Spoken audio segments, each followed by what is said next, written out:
It's very difficult to build a culture. I mean, have you seen people build culture remotely well? That's an interesting question. I mean, I've certainly had a lot of conversations around teams that have pivoted and tried to keep that culture, right? Who felt like they had a strong culture. I think speaking of VMware as a company, right? And then our own experience with that. So we were an external entity. We happen to be aligned on a lot of cultural values with VMware when we were acquired. We got acquired 4 months before the pandemic hit, 4 or 5 months, right? So a couple of big changes to who we are, to the market, big changes to all those things. And then of course the world changes around us. And so I think we've put some stuff in place to try to keep the culture, right?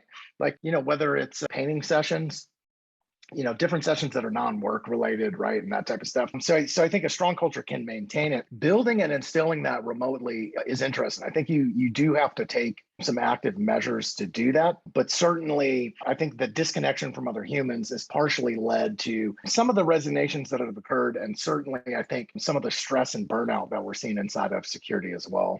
They go on to talk about the labor shortage. I assume in the space that you're in, you're seeing the labor shortage. Oh yeah, globally.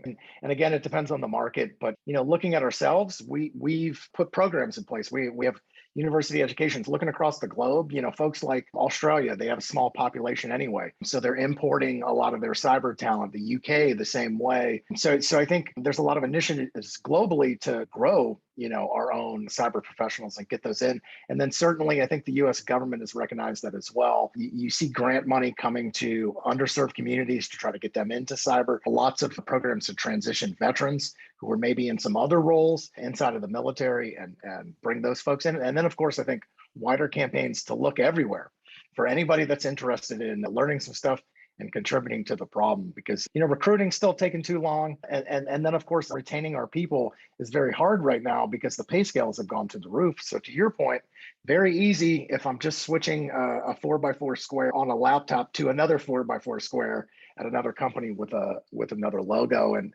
so I think all of that stuff has created a little bit of soup of why some of the employees are leaving and then why retention numbers are down too.